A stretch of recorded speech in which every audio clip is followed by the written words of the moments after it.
gal.com.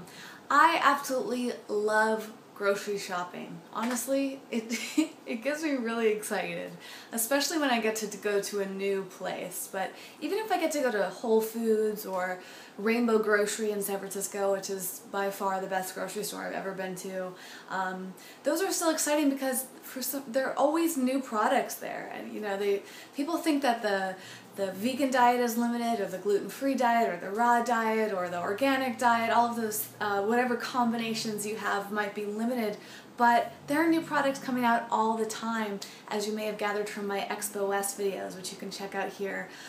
It's just constantly happening. The natural food industry is huge, and I wanted to show you some of the things that I found in the past about 2 weeks that got me really excited. So let's see, where to begin? Well, at Whole Foods, I found a couple drinks that I was excited about. This one is called Dr. Kefir's, and it is a kefir drink, vegan. It is lemon gingerade flavor, and it came in this cool bottle, which I thought was neat. It's made in Santa Cruz, and so that's kind of up around me in San Francisco, so you might not be able to find it near you, but definitely recommend checking them out. I don't see their website on here, but just look up Dr. Kefir's vegan probiotic beverage, and you might be able to find it near you. There are tons of probiotic kefirs out there. In fact, another one I have is Kavita, which is easily found all throughout the country, so you can definitely look for this stuff. It's good as well. I like the lemon ginger flavor. The other drink that I got was this, I'm so bad at pronouncing things, Dr. Chow, I don't know, but raw kombucha. It's easy to find kombuchas, but I always get really excited to find a new kombucha because I'm used to seeing kind of like a couple different brands on a regular basis. Never seen this one before. These have all these different flavors that are a little bit more interesting. This one was Ginkgo Foods, there was a coconut one, and one more that seemed pretty cool. I liked this. It had a really good taste, and it's supposed to kind of give you that extra ginkgo boost to give you some mental focus. I tried a little bit of this, but really I got this for my boyfriend who loves coffee. This is Chameleon Cold Brew, a natural coffee, which also happens to be organic and fair trade. And it's just 4 servings of coffee in this bottle. And let me read this off to you real quick. So their unique cold brewing process results in a smooth, highly caffeinated, less acidic coffee that can be enjoyed hot or over ice. Add water, dairy or non-dairy milk or whatever, or your favorite flavor, and drink it anytime, anyhow, anywhere. So it has 3 times the amount of caffeine than regular coffee per ounce than regular coffee, and 1 bottle makes 4 beverages. So I thought this was cool. It's also in glass. There's no plastic on it, unless the label is, but he really liked it, and it was a really convenient way for him to have organic fair trade coffee, so I just stored this in the fridge. And I don't know much about the cold brew process, but now I'm really intrigued to find out more about the health benefits of it. So those are three things that I found at Whole Foods. Also, I found this at Whole Foods, but I've been mainly getting this from Rainbow Grocery, and this isn't really anything new, but this is something that I'm like recently super obsessed with. And if you're in the Bay Area or anywhere in like the Sonoma area, which I don't think counts as the Bay, but I could be wrong, Grindstone Bakery makes these incredible gluten-free breads, and I'm addicted to their sprouted seed. So good. It comes in this beautiful loaf style. It stays super moist for days. And I like to cut it up and do all sorts of things. Like, my big thing is to put avocado on it, and then sprinkle on some of this stuff, which I've talked about before and I've recently become more obsessed with. It's called Salad Booster by Living Intentions, vegan cheesy flavor. And I mentioned this in another video, how I got this thinking it was going to taste like kale chips, because it's like vegan cheesy raw and based on the ingredients. But it doesn't really taste like kale chips, but it is really, really delicious, and it has a ton of things in it. It's got spirulina, chlorella, and sea vegetables in it, and I've been sprinkling this on things like that toast with avocado. I put it on my pasta. I put it on vegetables like broccoli. It's really good. Any type of green vegetable. Just gives it a little bit more flavor, so you can just put this on. You know, one thing I should mention about all this, most of the stuff, is that it's in plastic, and I would love to be able to do this myself, and I could, but there's a ton of ingredients in it.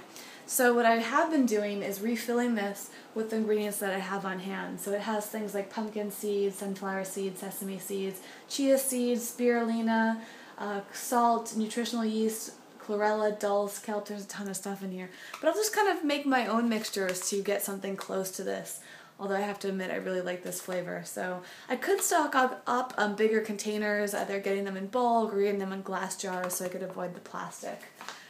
And with everything today, you know, I look at all this stuff as an occasional treat, but if you know me, then I'm really into making things as plastic free as possible. So I actually like to get a lot of this stuff to get ideas and then try to make it myself eventually. So speaking of making things myself, one thing that I'm really excited about getting soon is a dehydrator, finally. So I can make things like this.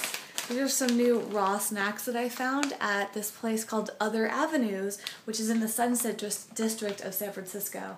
I have to say I wasn't entirely thrilled with either of them. I liked the concept a lot more than the flavor, although I did say the exact same thing about the salad booster, and this really grew on me. So another thing that's important for all of us to remember is that our palate will develop and get used to new flavors over time.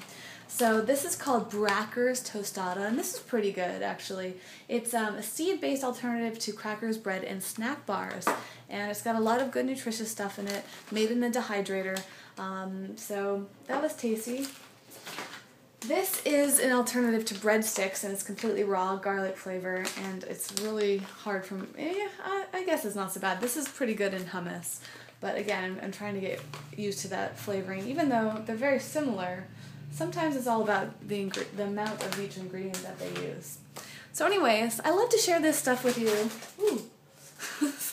To kind of get you some ideas and get you excited about going to the grocery store, because I think for those of you transitioning to whatever type of diet, health diet, or maybe you're getting stuck in a rut, it's nice to know that you can find new options even at the grocery store that you're going to on a regular basis. Now, if you don't have a natural market like Whole Foods or a co-op near you, a lot of bigger grocery store chains and even smaller grocery stores are starting to offer natural foods. So the best thing that you can do is go up to the customer service desk and request them on a regular basis until they get them in.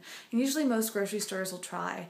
You can also contact companies like this or similar, you know, whether it's the exact same companies or a similar one, and see if you can get them in. And sometimes it's going to take a little bit of a process, but never hurts to ask. I also highly recommend that you focus on the smaller, like mom and pop type stores or the co-ops, because those are the places that tend to be more open to this stuff, maybe because they don't need to go through quite the intense process that a chain store would have to, for example. And of course, coming back to what I said earlier, you can always make this stuff yourself. It just takes some practice and experimenting, especially with raw food. It's actually really, really easy to make raw food.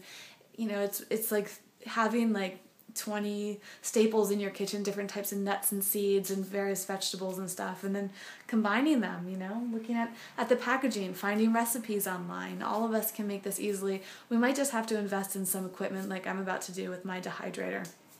And then lastly, mainly the inspiration, all of these are kind of like small, local to the Bay Area, but that's a great thing because I'm supporting these small businesses. So you might not want to try to get these, even if you can order them online. See if you can find similar companies in your area that are making similar products.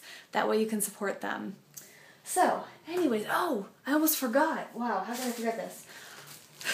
Actually, last but certainly not least, best thing I found at Other Avenues was this gluten-free vegan pizza crust. I got super excited about it because there's pretty hard to find those, and there are a couple of crusts out there on the market. There's one that's made of like potatoes and I think brown rice, and really not that good, but it's like one of the only mainstream options. And I think that there's one other, but I can't remember why I didn't like it. This I just had to try. It's sweetened with agave, and it's made with brown rice flour, sorghum flour, cornstarch, olive oil, yeast, sea salt, and xanthan gum. The only thing is it doesn't say whether or not the cornstarch is non-GMO, so that makes me a little nervous. However, this was absolutely fantastic. I'm about to show you a picture that I took of this incredible pizza that I made. My boyfriend and I really couldn't believe it because I've made a lot of pizzas and they're usually mediocre, but this tasted like something I would have purchased at a pizza parlor. I used Daya cheese and some really good organic marinara sauce and olives and some green peppers and onions and some chili flakes and a little bit of fresh basil from my windowsill, and it was so amazing. So if you can find this company, they're again based in the Bay Area, but I don't know exactly, Iamori might be it, iamori.com, IAMORI, and you can see where they're located in the area. And again, if you can't find these, look for similar ones or make your own. In fact, when I posted the picture on my Facebook tonight, somebody recommended trying out a quinoa crust, which sounds fantastic, so I'm going to have to try to do that myself. So again, coming back to it, get inspiration from foods like this and then try to make it yourself until you perfect the recipes so that you have the most healthiest, eco-friendly experience. Thanks so much as always for watching. You can certainly stay up to date on everything I'm doing by subscribing to these videos, as well as following me on all the social networks. The links are down below. My new website is hopefully only a week away from launching, but I'm not going to make any promises because there's still a lot of work to be done, but it is really coming along splendidly and I cannot wait to show all of you so I can give you so many more resources. I also have a ton of videos coming up. One I'm really excited about. It's all about healthy vegan weight loss. I know so many of you cannot wait for that, so stay tuned. And thanks again for watching. I will see you next time. Bye.